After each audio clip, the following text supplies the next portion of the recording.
இந்த light off ஆகி green colour signal எரியுது. இது என்ன? இது வந்து பாத்தீங்கன்னா ஒரு ட்ரிகர். ஸோ நம்ம உடனே என்ன பண்ணுவோம் அப்படின்னா நம்ம வந்து காரை டிரைவ் பண்ண ஆரம்பிச்சிடும்.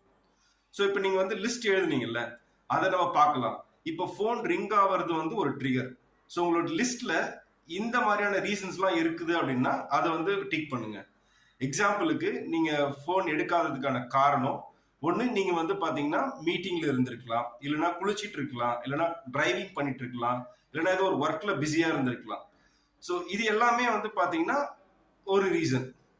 செகண்ட் செட் ஆஃப் ரீசன் வந்து என்னன்னா, மேபி உங்களோட மைண்ட் சரியில்லாம இருக்கலாம், நீங்க வந்து மூட் அவுட்டா இருக்கலாம், இல்ல கோவமா இருந்திருக்கலாம், இல்ல அந்த நபரோட நீங்க பேச பிடிக்காமையும் இருந்திருக்கலாம் ஃபோன் எடுக்காததுக்கான ரீசன். இப்போ நம்ம ஃபர்ஸ்ட் எக்ஸாம்பிள் வந்து பார்த்தது வந்து பாத்தீங்கன்னா எபிலிட்டி. அந்த ஃபோன் ரிங் ஆகுதுன்னு தெரியுது, பட் அன்பார்ச்சுனேட்டா நீங்க நேரத்துல குளிச்சிட்டு இருக்கீங்க, அதனால நீங்க வந்து ஃபோன் எடுக்காம இருக்கீங்க. ரெண்டாவது டைப் ஆஃப் எக்ஸாம்பிள் நம்ம வந்து பாத்தீங்கன்னா